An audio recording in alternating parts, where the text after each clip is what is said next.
All right, UFC Abu Dhabi, Whittaker versus RIDDER, full card predictions. I'm starting from the early prelim opener, going all the way to the main event on the main card. First fight of the night. We've got Martin Buday versus Marcus Buchecha. I'm going Marcus Buchecha. It's hard to know how good he is because he hasn't fought in the UFC before. He hasn't fought anyone, that's like a top level. Other than, I guess, Umar Kane. And we'll get there in a second. But I don't really think Martin Buday is that good. I know he's got more wins than losses in the UFC. He's got a decent UFC record. He's 15-2 in his career. I just really don't think he's that good. A lot of the wins that he has in the UFC should be losses. Like, he pretty clearly lost to Arlovsky, in my opinion. He definitely lost to Lucas Bursky. That was one of the worst robberies the last few years. And then some of his wins I'm just not that impressed with. His last one against Uran Sachibaljev. Uran Sachibaljev is just some guy who's 9-0, or was 9-0. And he took that fight in really short notice and arguably beat Martin Buday. So, I don't know how good Marcus Buchecha is going to be at, establishing the grappling. I think Buday actually has pretty good takedown defense. It's just like a guy with a little bit of talent and something to worry about, like Gaziev was when he came into the UFC. Buday just immediately folded and lost to. And I think he probably does the same against Buchecha. I think Buchecha just eventually gets him down in the first round and ends up atop him and gets like an arm triangle, or finds his back and gets a rear naked choke, or gets an arm bar or a Kimura or something like that. I just don't think Buday is that good. Even though he's, I think he's like 6-1 in the UFC, like 5-1 or something like that. It just, all of his performances haven't been that impressive.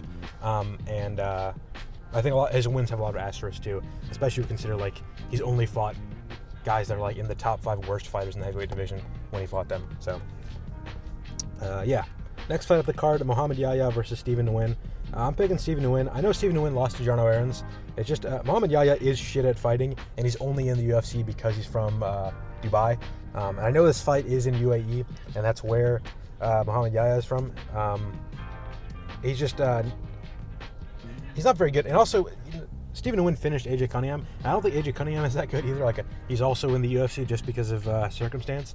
But I think finishing him is pretty impressive. Cunningham is a technical enough, tough enough guy. And getting a finish over him, I kind of rate that. And Mohammed Yahya is just dog shit. He got technically masterclassed by Trevor Peek, who is by no means a technical fighter. He got dominated by Kawhi Fernandez. Kawhi Fernandez, the jury's kind of still out on him. I don't really know how good he is. He beat, what's his name? Garam Kutateledze, which is a good win, but maybe Garam is shit. And he also beat, what's his face?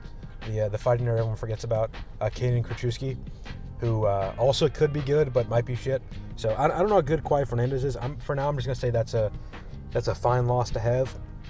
But getting just technically outworked by Trevor Peek in the way that he did in front of the home crowd like he did, not a very good look. So I'm going to go Stephen Nguyen, pretty clear decision win. Next fight up the card, Ibo Aslan versus Billy Elekana.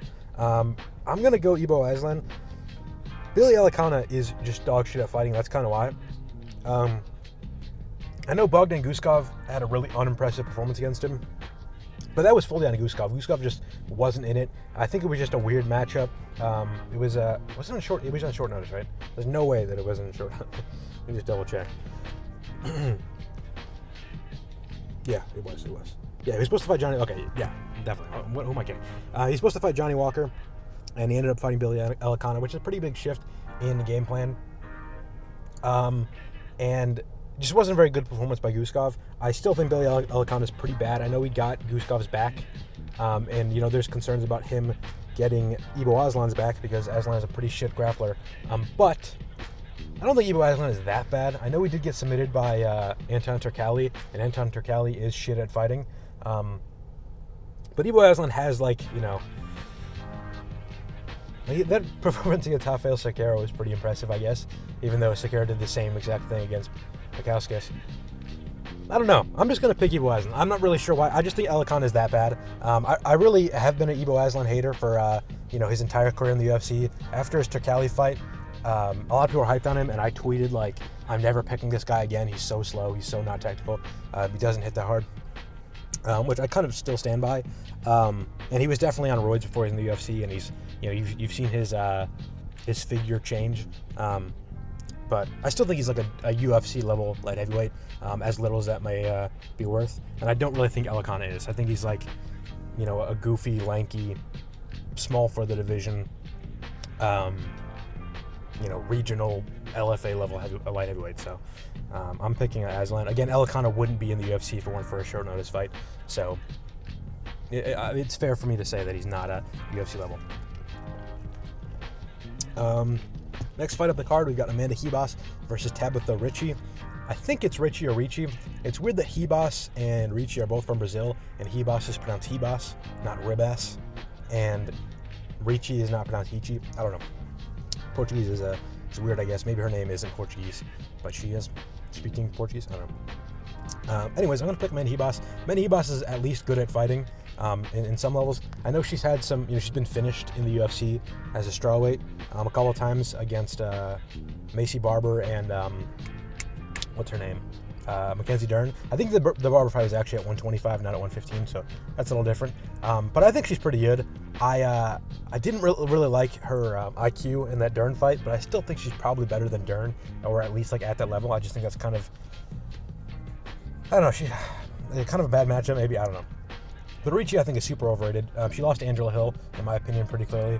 She lost to Tisha Pennington pretty clearly. Lost to Lupita Godinez. She could arguably be on a 4-fight losing streak.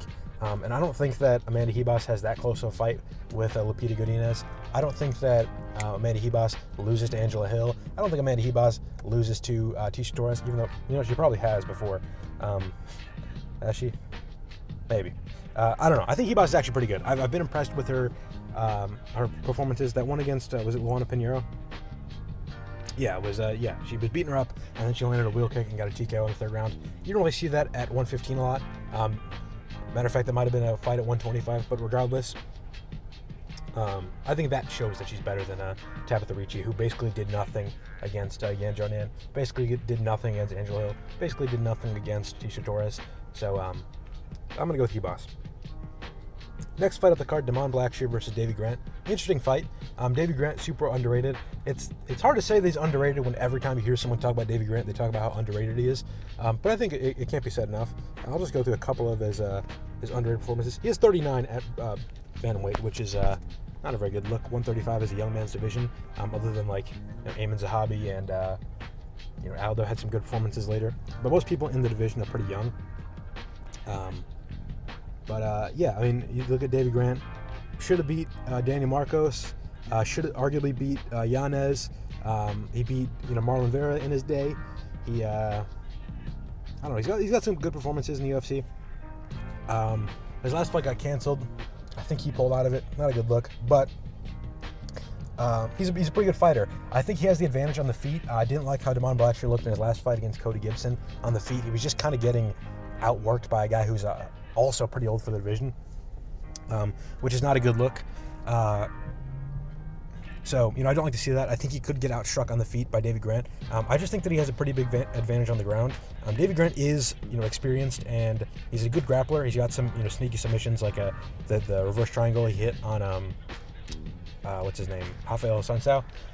But I just think that when it comes to like wrestling and like some not submission, like what am I trying to say? When it comes to like wrestling and like MMA practical grappling, I think that Blackshear is the better grappler. He's got really good submissions on top. He's got really good ground and pound on top. He's got good work from everywhere. And I think he's got the skills to, if he ends up on top, find a good position to get a submission. What I think this fight's going to play out is I think that, like the first round and maybe the second round, Davey Grant is going to have a tit-for-tat slight advantage on the feet and start scoring some points and taking a lead. But then, into the first or maybe into the second, I think Blackshear is going to get a takedown, end up in maybe side control, and then find, mount and get a finish from there, or he's going to find like a Kimura or, an arm triangle or something like that. But I'm interested to see how this fight can play out. This is a pretty even fight in my books. If you can find Davey Grant by decision at pretty good odds, I would hammer that. And if you can find Blackshear, by submission or by finish in round 2 or 3 at plus money, it's probably a pretty good bet too. I just think Blackshear is probably slightly better overall as a fighter, but I think the matchup kind of favors him a little bit. And again, I think, Vegas is kind of doubting Davey Grant. He was like even odds with Ramon Tavares, who I think is pretty shit in their fight, and he pretty easily won that one. So Vegas likes to doubt Davey Grant. If you want to take advantage of it, maybe see if you can find some good odds on him. Next fight up the card, Muslim Salikhov versus Carlos Leal. I'm picking Carlos Leal. He's a pretty big favorite, and I think that's fair. I understand why people are picking Salikhov. He's prone to having a decent performance every once in a while. Even before the wheel kick he landed on Song Kanan, he was looking pretty good. He was out techniquing Song Kanan. He's a pretty decent fighter. Carlos Leal is obviously on roids. He was obviously on roids when he fought Renat Fakhretdinov. So he could have regressed since then. Obviously, everyone agrees he won that fight, but he did lose on the scorecards, for what it's worth. Yeah, he looked really good against Morono, but Morono's Morono, so I get why people are picking Salikhov. I just think that Leal has a style that's just going to enable him to find a punch on Salikhov's chin, and I don't think Salikhov can really take a punch anymore. The way he got knocked out by Randy Brown was like, oh God, like this is an old man in the octagon. Don't let him get hit again, please. And they're putting him against like a pretty good pressure fighter and a pretty good, banger in Carlos Leal. So I am worried about, or I would be worried about Muslim Salikhov, getting knocked out pretty badly, which is what I think is going to happen. Or maybe not, but a lot of people I've seen like on Twitter talk about Muslim Salikhov is going to out-grapple and expose Carlos Leal's grappling. They've clearly never watched Salikhov fight. They just see that he's like, from Central Russia, and his name ends with a V and his first name is Muslim. They think that he's grappler. He's king of kung fu. He's a pretty good striker. I don't think he can make enough happen to like pretty clearly win a decision against a guy who's as good and as voluminous as Leal. Especially if Leal has a similar game plan as he did against Morono. If you didn't watch that fight, Leal just walked forward the whole time and literally didn't give a single fuck about Morono's power at all, because Morono fights like a women's MMA fighter, and he just walked forward, took like 40 punches on the chin, and then just landed like 1,000 punches on Morono by disrespecting his power. And I think he'll probably do the same against Salikhov, because other than good couple kicks, Salikhov isn't like the best get the fuck off me boxer. So I think Leal will probably win by just using good pressure. Next fight up the card, Bryce Mitchell versus Saeed Nurmagomedov. It's Bryce Mitchell's debut at 135. I was a little suspicious when they made this fight because I always thought of Bryce Mitchell as pretty big, like frame-wise for 145. Not big, but like above average. And I was going down a weight class. I was a little worried, but he weighed in. He made weight. He looked pretty good at the weigh-ins. He looked pretty good in his before and after pictures. And he also said in an interview when this fight was announced that he was never really over like 150 pounds anyways. He found it hard to add on weight, and he's like, might as well go down a weight class after getting finished. I'm going to pick him to win. I think he's a pretty good matchup in this fight. If you've watched Saeed Nurmagomedov's fights, every time he fights a wrestler, this is going to sound like I'm picking against Bryce, but every time he fights a wrestler, he gets completely ragdolled, and then he finds like a ninja choke or a guillotine or a Bravo choke or whatever. Obviously that might not bode well for Bryce, who just got finished by a ninja choke, and also, his two other times getting finished were submissions. One against Yahya, which I think we can, chalk that up to Yahya being one of the best fighters ever.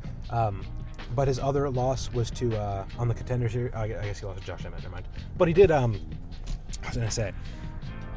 Okay, well, he has been finished by guillotine before, I'm pretty sure, on the Ultimate Fighter, and he got finished by guillotine in his last fight, or ninja choke in his last fight, and that's Saeed's kind of thing. But if you watch any of those other fights with Saeed when he gets the ninja choke, other than the Nguyen Gaffarov fight, he's getting ragdolled the whole time. He's kind of looking shit on the feet. He also does have a really bad gas tank and always looks bad in the third round. If you watch the Vinicius Oliveira fight, Vinicius Oliveira had a broken rib going into the fight. He got knocked down twice in the first round, one by like I think both times are kind of off balance, but he got like pretty badly beaten up in the first round, and then completely threw technique out the window and just started wrestling and grappling Saeed. And he was beating him up from the guard. He was also beating him up with the feet, kind of chasing him down, not worrying about technique, similar to how he beat Kyler Phillips, but with more grappling. And Saeed completely broke. And I think Bryce Mitchell has the ability to do the same thing.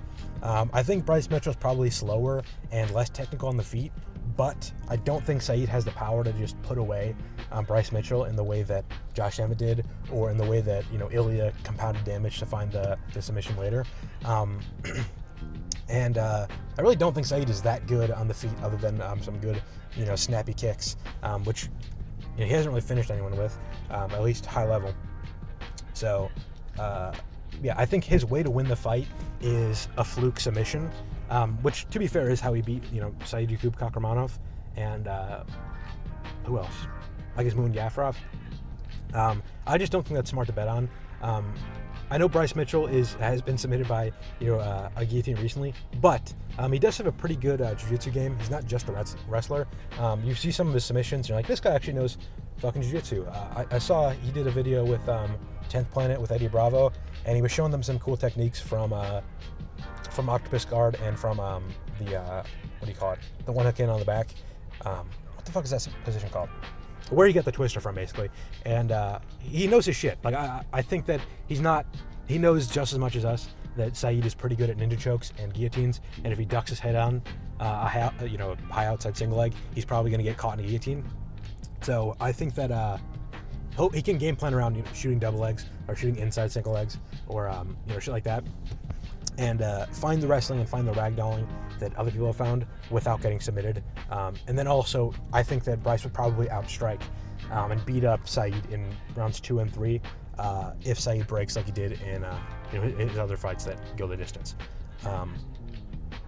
Also, I think Bryce is actually a pretty decent striker. I know he has been beaten up in a couple fights, but if you look at the fights he's been beaten up in, it's like getting hit once against Josh Emmett, having a slight disadvantage in the striking against Gene Silva. I actually think his striking looked pretty good in that fight, and he arguably won round 1 with his striking. And then losing to Ilya, and Ilya is one of the best strikers ever. So I like Bryce Mitchell to win this fight. I think he can have a game plan to win this fight and win pretty easily, and I think I'll probably do that because I think he knows his shit when it comes to grappling. So on the main card, next fight, we've got Nikita Krylov versus Bogdan Guskov. I'm picking Bogdan Guskov for the simple fact that Krylov just got knocked out like 2 months ago at UFC 314, and he's coming back already, and he just looks so hittable in that fight. And I know he's really good, and he's had some good grappling in the past, and he beat Volkan Oezdemir, and Guskov lost to Volkan Oezdemir and got submitted by him. And Krylov has some other good submissions. I feel like this fight's going to start on the feet like every fight starts, and Nikita Krylov is just going to have his chin found multiple times because Guskov is so he's pretty slick. He keeps his hands down. He fights kind of like Fedor, where if you listen to Chael Sonnen talk about fighting Fedor, it's like you see his hands down, and then the next thing you know, you're knocked down. You didn't even see the punch coming. I just think it's going to happen to Krylov because he just has looked so hittable, especially in that Reyes fight, and he just got chinned. So I feel like it's not going to take a ton for him to get chin checked and get knocked out. And I just think Guskov is pretty fucking slick. So I think Krylov probably will have a very big advantage in the grappling. I just don't know if he'll be able to get it there. I don't love his takedown entries. I don't think he's a very good, shoot a double leg, shoot a single leg, high crotch, whatever. I think he's a lot of knock a guy down or follow a guy to the ground if he slips, or find a takedown in the clinch by picking up a leg or something like that. I don't really think he's a very good takedown entry wrestler, and I think that's what you need if you're gonna not get hit and find a takedown against a guy like Guskov. So I'm gonna pick Guskov to just find his chin eventually and knock him out, either in the first or second round. Simple as. I think Krylov is probably the better fighter, and if he took more time off, I'd probably pick Krylov. I don't trust his chin, and I don't trust him not to get hit in the face, and that's a pretty bad combination when you're fighting a guy who's as dangerous as Bogdan Guskov. So I'm going with Guskov, yeah. Next fight up the card. This one's interesting. I really struggle with picking anyone in this fight. Asu Almabayev versus Jose Ochoa.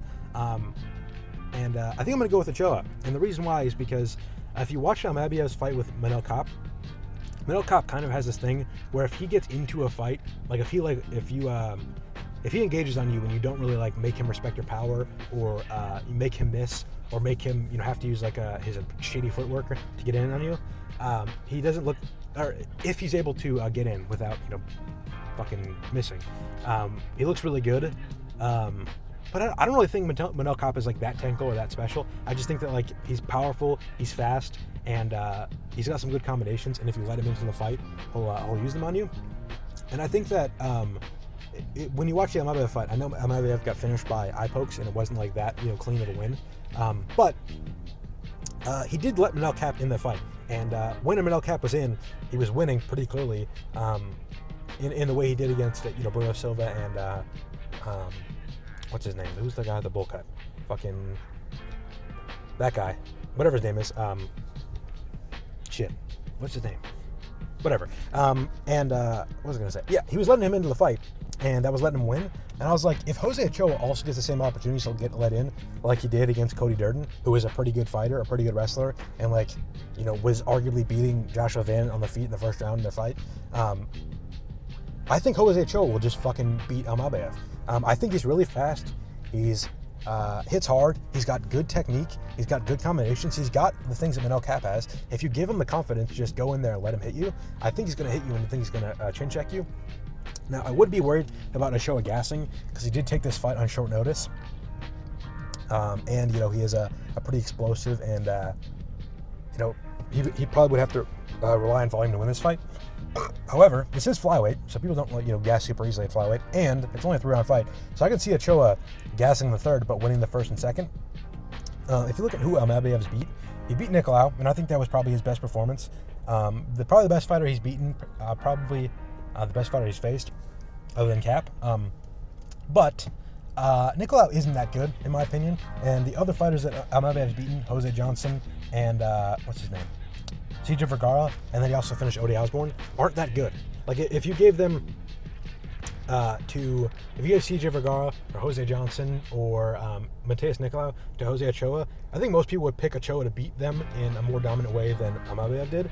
And I think, a fight with Manel Kape for Ochoa would also be close in the same way that it was close for Almabayev. So, I don't know, I just think Ochoa's got a good style at getting in there and beating the guy up in the same way Manel Kape does. And Manel Kape was having a lot of success in the striking against Almabayev. So, I also want Ochoa to win because he's young, he's dangerous, he's entertaining, he's got some personality, and he's not fucking Asu Almabayev. So, I'm going to pick Ochoa to win. This does go, if you're paying attention to my predictions for a while, you'll notice that I have a historic disdain for Peruvian fighters since the Spencer Padilla-Luis Pajuelo fight.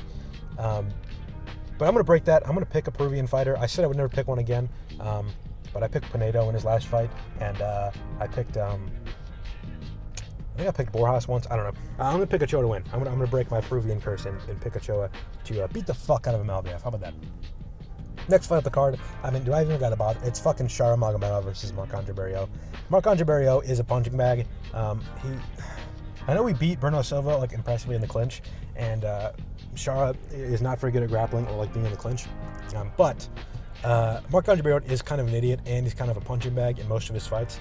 And I just think that Shara probably has a significant advantage on the feet, and I bet Barriault isn't going to take him down. He's going to be like, I can knock this guy out. I knocked out Bruno Silva, who, lost to Shara Magomedov. So, I could see Barriault just using his brain and taking him down, which, would be a pretty big upset because he's, plus 500. It's crazy that someone's plus 500 when they're fighting someone that literally cannot grapple at all. Got out-grappled by MVP and Bruno Silva and Mikhailo Huksatric and all these people. But yeah, he's just an idiot. If you watch the Stoltzfus fight, I can't remember what it is, but I remember when he got knocked out. I was like, what the fuck? I think he got rocked, and then for some reason was like, this is the perfect time to swing in on a big 3-hook combination, and then just got knocked out cold. I'm not going to pick Barriault against anyone who's going to strike with, especially when they're decent enough, like Shara is.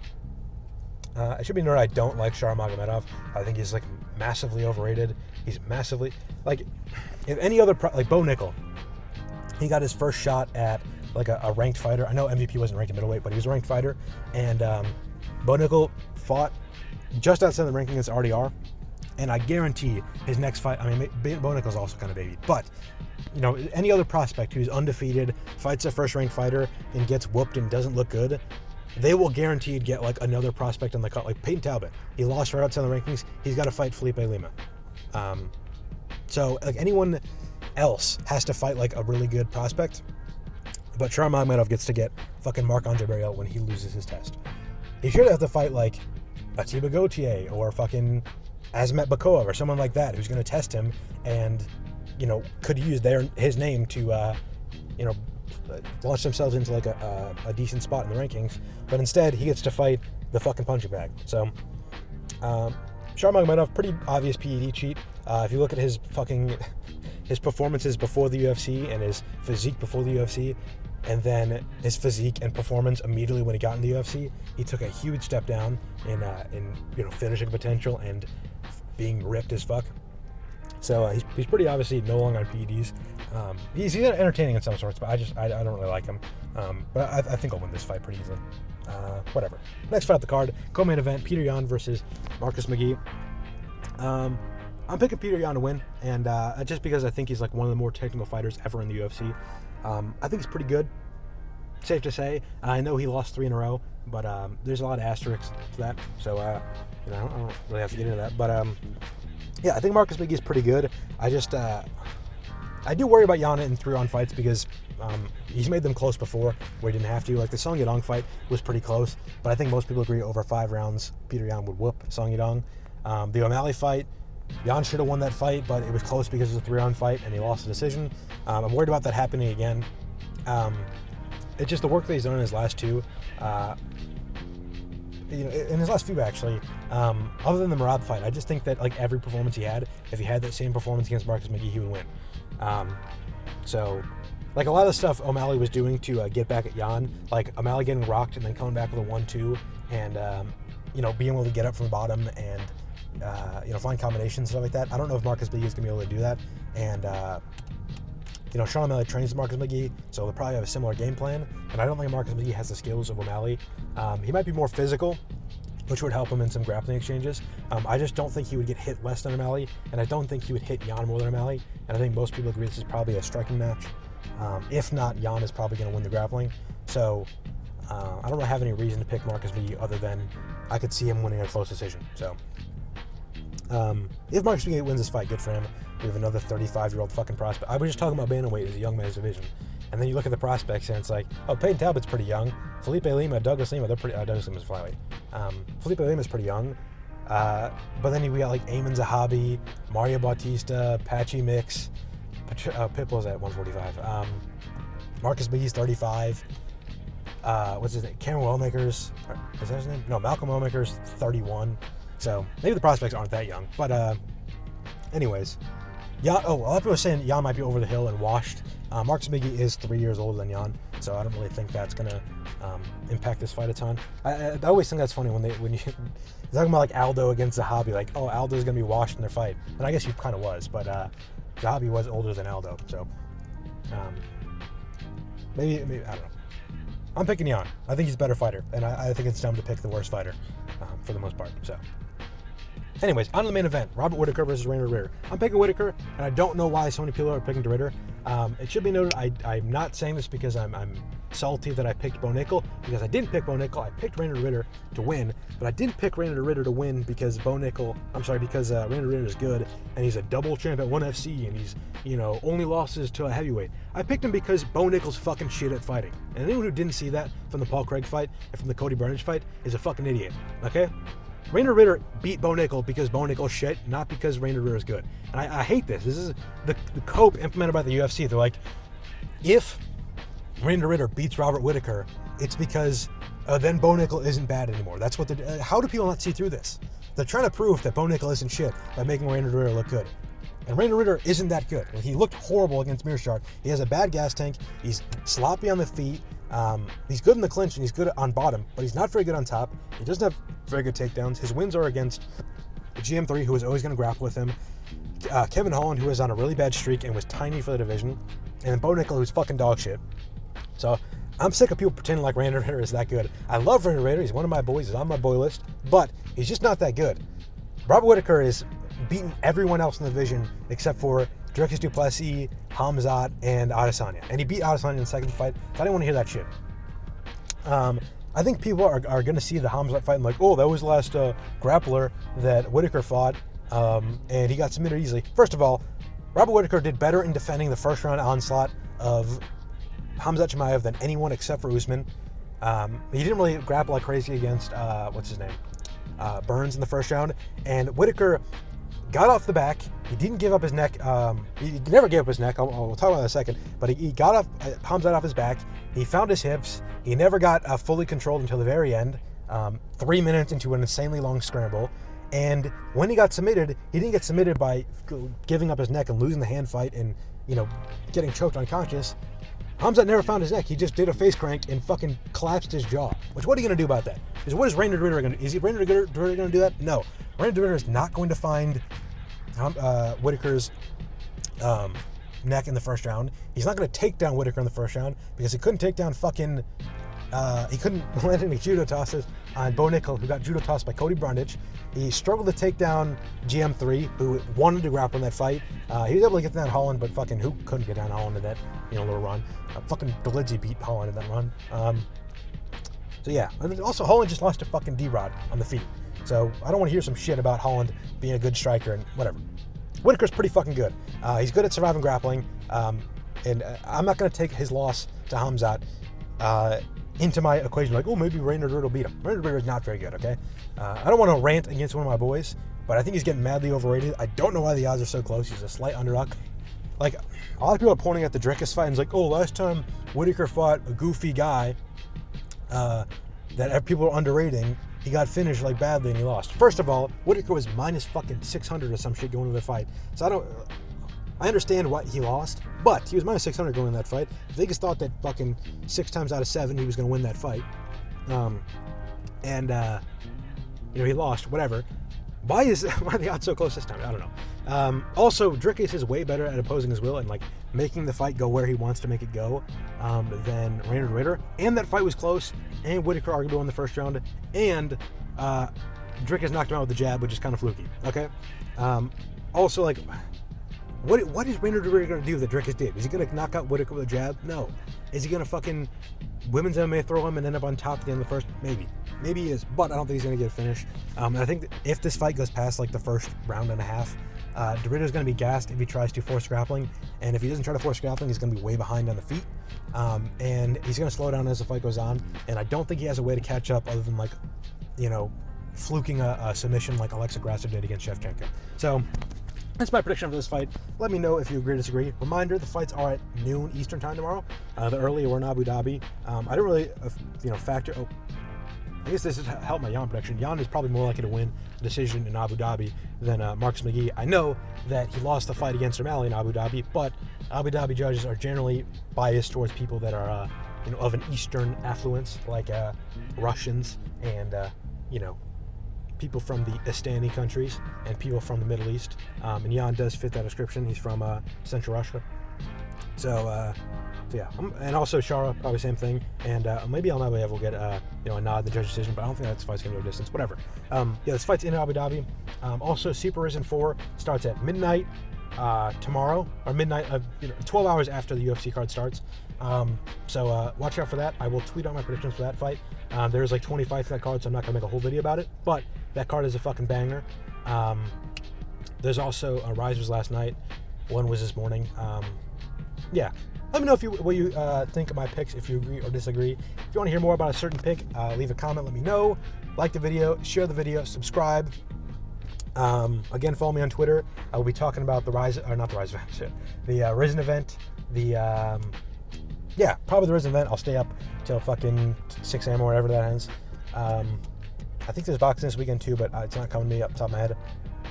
So yeah, like the video, share the video, subscribe. Thank you for listening. Again, comment if you agree or disagree. If you want to hear more about a certain pick. I have a parlay on Twitter if you want to go check that out. And again, thank you for listening. That was my predictions for UFC Abu Dhabi 2025.